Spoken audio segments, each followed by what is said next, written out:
Bonjour les frères et sœurs, bienvenue sur Yassou Bontoir. Nous sommes de retour pour le premier témoignage puissant du jour. Oui. Il y aura 3 témoignages qui vont venir aujourd'hui. Soyez prêts. Mes frères et sœurs, le monde dans lequel nous sommes est vraiment un monde dangereux. Ceux qui sont nés, apprêtez-vous à mettre au combat. Parce que ici, soit vous êtes avec le diable, soit vous êtes avec Dieu. Vous devez choisir votre camp. Il n'y a que ça. Et les amis que vous prenez, que vous mettez autour de vous, peuvent être des occasions de chute pour vous. Oui, ça peut être des gens qui vont vous attaquer. Préparez-vous aussi à cela. Ce témoignage va nous permettre de voir beaucoup de choses. Vraiment, le monde fait peur. Quand des pasteurs satanistes viennent de ce monde pour se faire passer pour de vrais hommes de Dieu, qu'est-ce que ça donne? C'est ce que nous allons tout découvrir ici. Soyez prêts. Sans plus tarder, nous allons prier que demander à Dieu de nous accompagner. Alors, soyez prêts. C'est parti. Les yeux fermés, disons tous ensemble. Seigneur notre Dieu, s'il te plaît, que ta grâce et ta faveur soient chez nous. Que ta lumière nous éclaire toujours. Fais briller nos étoiles et que nous te servons en esprit et en vérité. Que nous ne nous laissons point séduire par l'argent, les voitures de luxe, les maisons de luxe, et quoi que ce soit des gens, même les belles femmes. Et loin de nous, toutes les sorcières et les serpents que le diable enverra contre nous. Donne-nous le pouvoir de les écraser, tous ces scorpions. Merci Seigneur Jésus-Christ pour tout. Merci Seigneur pour tout ce que tu fais dans ma vie et dans la vie de tous les abonnés. Merci parce que tu permets que nous tombions sur ce témoignage puissant aujourd'hui. Vraiment, c'est une bonne chose pour nous. Merci Seigneur de nous donner ton esprit de discernement afin que nous puissions comprendre ce témoignage comme tu veux que nous comprenions. Amen. Applaudissez mes frères et sœurs.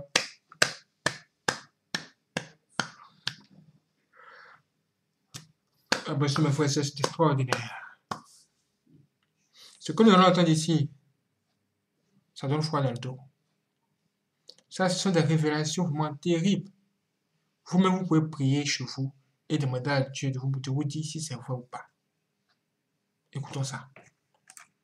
Tout a commencé dans l'après-midi. J'étais sur le point de voyager vers une ville pour la mission évangélique. Ce jour-là de la fête des jeunes, j'étais assis dans l'église 2h30 avant le service lorsque le Saint-Esprit m'a parlé. Il me dit, « Je veux que vous partez en mission. Je vais vous montrer des petites choses mais qui mènent en enfer. » J'ai obéi au Saint-Esprit et j'ai voyagé avec mon frère. Quand j'arrive dans la ville, je pouvais sentir l'obscurité dans mes narines et l'atmosphère avait changé de façon spectaculaire. Dans cette ville il y avait des complots et des intrigues. Mon frère a également ressenti ce changement dans l'atmosphère. Quelques jours après mon arrivée dans cette ville, alors que l'énergie électrique dans ma maison était absente, j'ai vu un démon avec une mine défigurée. Il avait les pieds d'une girafe, et il tenait un trident à la main. Le Saint-Esprit me dit que ces pieds girafés révèlent un grand pouvoir qu'il avait sur la ville. Il était l'une des principautés de la ville qui savait que j'étais venu en mission évangélique dans son territoire. Quelques jours après l'apparition de ce démon territorial, alors que je sillonnais dans la ville, quand je suis entré dans une église de cette ville, je me suis assis au dernier rang de l'église sur une chaise. Soudain, j'ai vu des diables sous la forme de chauves-souris avec un cirque de scorpions. Ils volaient au-dessus du temple. 72 de ces démons se sont manifestés dans les corps, 42 marchaient dans l'église, et 24 survolaient au-dessus de l'église et dans la voisinage.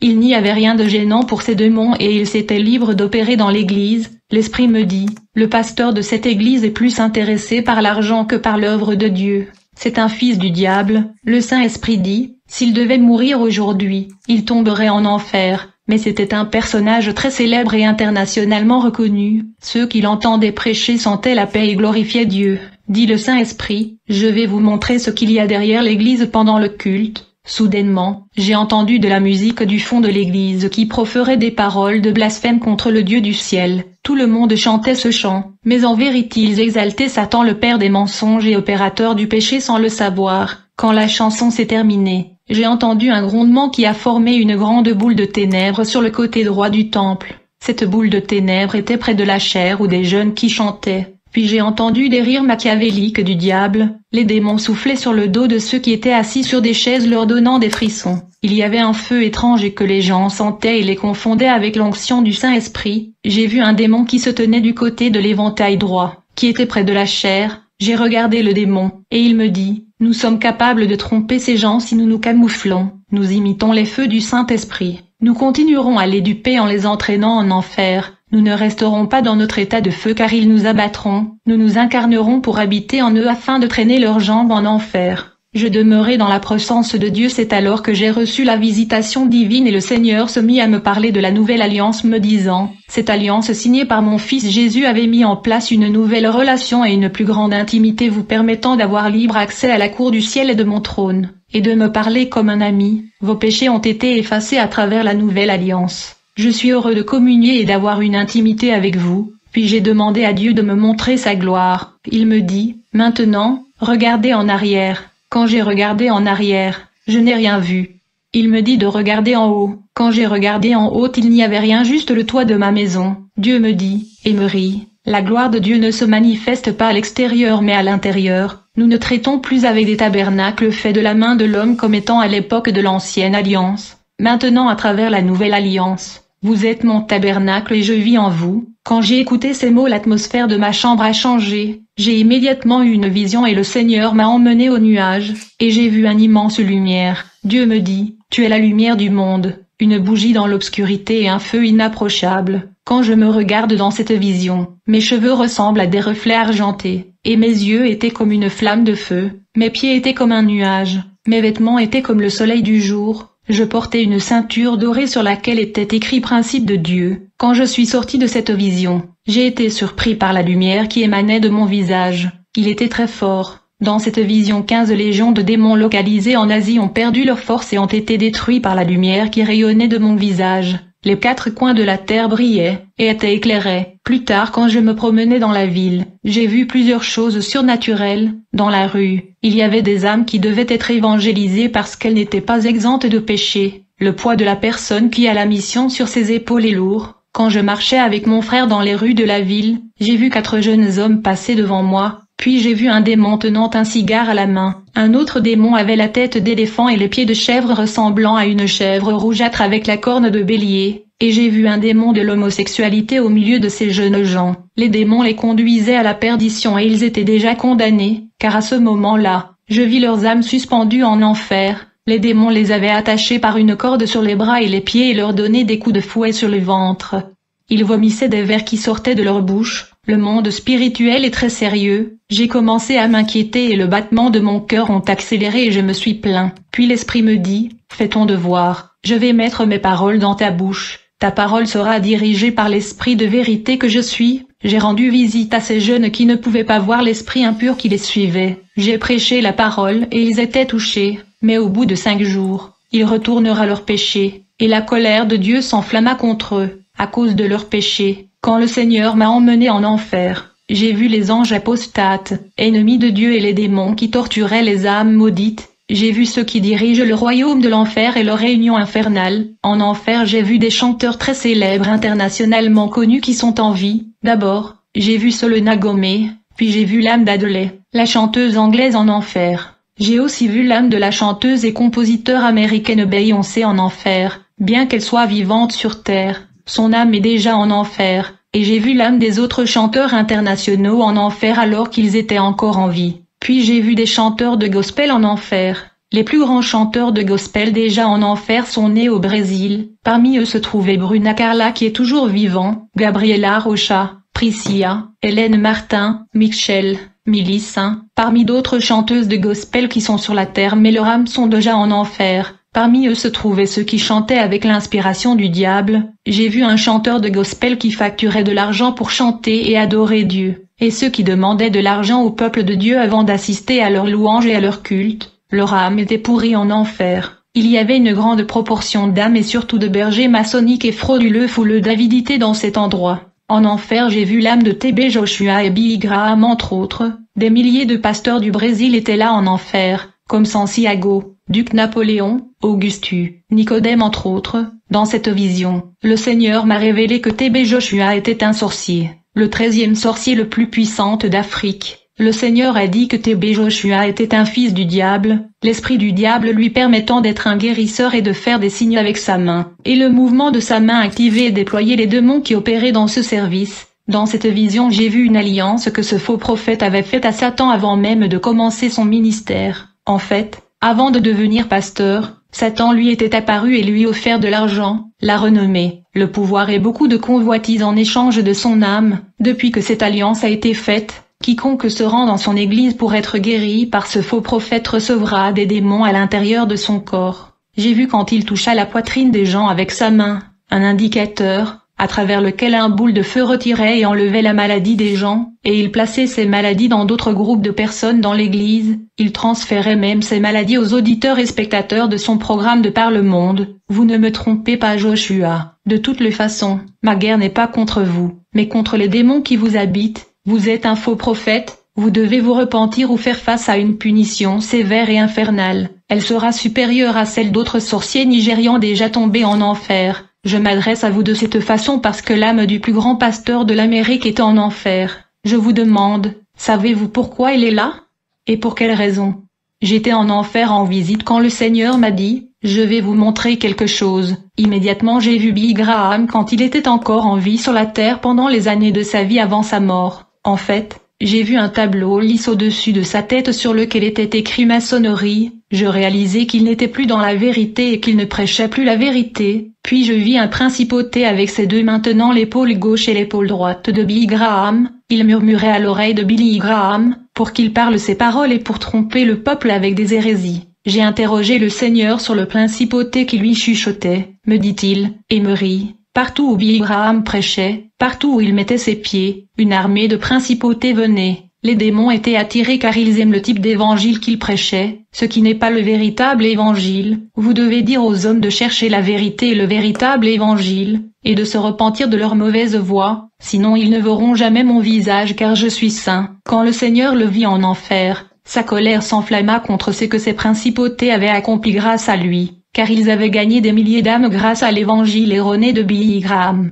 En enfer, j'ai vu que Billy Graham avait un trône qui était scarlate et le bord de son trône était de couleur pourpre. Les démons se moquaient de lui et ils le traitaient comme un empereur en enfer. Il avait une couronne noire et rouge, mais la couronne qu'il portait était remplie d'un feu qui le brûlait. Quand cet homme de Dieu m'a vu, il pleurait beaucoup plus. A-t-il dit, dites aux hommes de connaître la vérité, j'ai commis une erreur en termes de grâce. Je ne savais pas que ne prêcher que la grâce m'atterrirait à cet endroit. Billy Graham est tombé à cet endroit parce qu'il a omis de dire à l'Église et à l'humanité que les péchés étaient un cauchemar pour Dieu. Il n'a pas mis en garde les hommes de la terre contre la gravité du péché et la punition du péché. Jésus dit, comme il n'a pas réussi à vaincre le péché, il est devenu ami du monde et ne peut voir la gloire de mon Père. À ce moment-là j'ai vu deux démons, un semblable à un bœuf avec des cornes de taureau le tenant. Il a pris sa main de son corps et il l'a jeté dans le feu qui le brûla. Cet homme a été cruellement traité en enfer bien pire qu'un esclave. Les démons n'ont pas fouetté son corps. Ils gardaient sa chair qu'ils devraient dévorer comme des cannibales.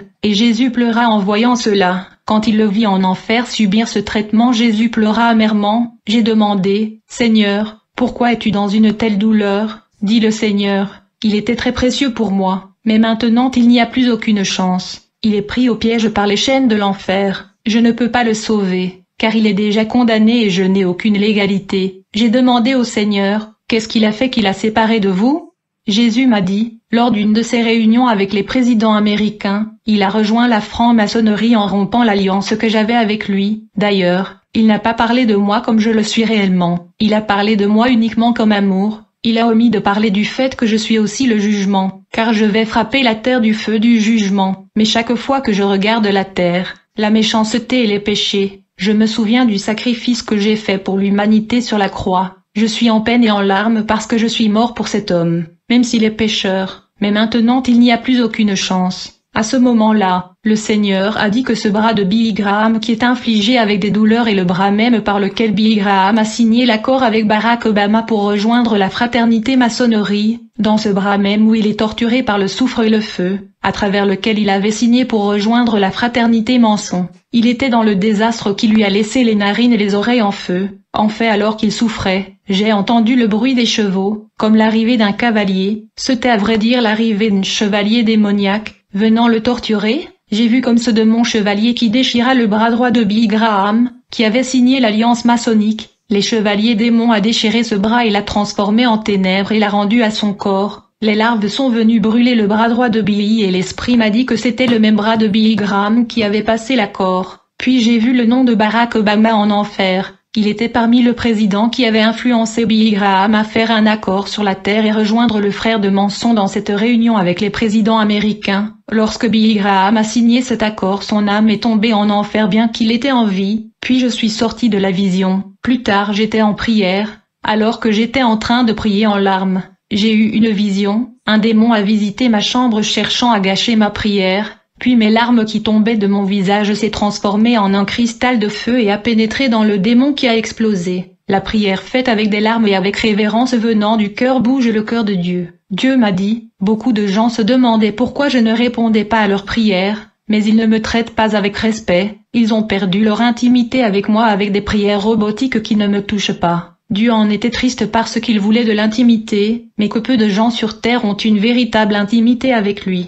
Dans la prière, j'ai dit à Dieu, Seigneur, fais-moi ressentir un peu d'amour que tu ressens pour l'humanité. Je veux savoir comment tu aimes les hommes. Rapidement mon corps a été conquis par un si grand amour, que j'ai commencé à aimer tout le monde même sans le connaître. Alors Dieu m'a donné une vision dans laquelle je voyais tous les habitants de la terre comme un grain de sable. Il y en avait des milliers et des milliers. Ils étaient des nombres innombrables. J'ai vu toutes les tribus, les langues et les nations. Dieu versait un baume verdâtre sur la tête des gens. Le Saint-Esprit m'a dit, Marie, tu peux aimer les âmes, mais abomine tout péché qui est en eux et qui est caché. Chaque fois que tu acceptes le péché, tu souffres de brûlure. Et chaque fois que tu vis dans le péché, tu ouvres un trou sur le sol pour ta condamnation. Ne pêche pas, sois saint. Si tu veux aller au paradis, tu es le bienvenu. Tu peux gagner le monde mais perdre ton âme. Chaque fois que tu gagnes le monde, tu deviens ami du monde. Sachez, cette amitié du monde est ennemie de Dieu. Les démons sont des ennemis de Dieu et quand tu es un ami du monde, tu es comme un démon car tu es un ennemi de Dieu. Mes visions pour la journée se terminèrent le lendemain à 3 heures du matin le matin. Ma chair tremblait, je voyais les ténèbres se diriger vers moi, je réalisais qu'une confrontation spirituelle se déroulait. J'étais couché et Dieu me donna la vision d'une sorcière musulmane, le front et la bouche recouverts par un tissu noir. Elle portait un vêtement appelé niqab. Elle était vêtue d'une robe noire. Les yeux de cette femme étaient comme du feu, et elle était très forte. Elle était personnellement venue me rendre visite au même moment de cette vision. J'ai vu qu'il y avait sur son front 13 lumières comme des petites lampes. Le Saint-Esprit m'a dit que ces lampes sont ses exploits car elle avait réussi à tuer plus de 12 personnes avec ses mauvais sorts. Son nom est Oxy, mais tout le monde l'a elle gardien de la nuit.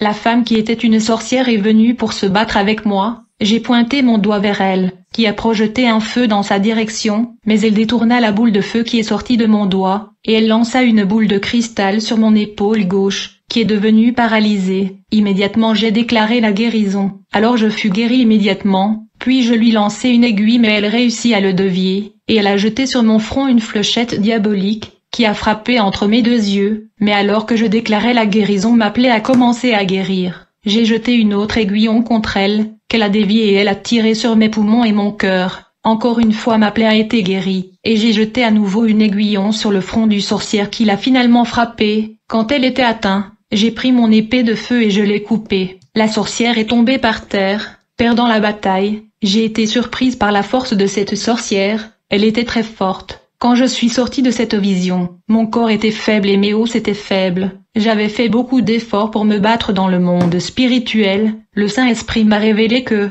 par le tranchant de mon épée, la sorcière avait été malade et était sur le point de mourir. J'ai pleuré pour elle parce que je ne voulais pas sa mort. Je l'ai combattue pour me défendre, non pour la tuer. Quand le Saint-Esprit m'a dit qu'elle était en vie et que j'étais soulagée, je ne prends pas plaisir à la mort d'un pécheur. J'étais fatigué à cause de la guerre spirituelle. Le Seigneur a envoyé un messager pour me réconforter. Il m'a dit, le grand Dieu au ciel te regarde, voyant comment tu vas combattre le mal. Après m'avoir réconforté, j'ai vu que j'avais des amis avec moi, ma famille était au ciel. Mes amis sont les anges, mon Père est Dieu, mon frère est Jésus. Mon plus grand conseiller est le Saint-Esprit de vérité. L'Esprit m'a dit, j'ai préparé une bataillon des anges qui va se battre pour vous à l'aube. Parlez à votre Dieu dans la prière avant de vous coucher. Remerciez Jésus-Christ. Reposez-vous pour retrouver votre force, car un autre combat spirituel aura lieu. Il n'y a pas de repos sur la terre, qui est une champ de bataille. Votre lieu de repos éternel est le ciel. Vous ne pouvez pas vous fatiguer et vous relâcher dans le champ de bataille.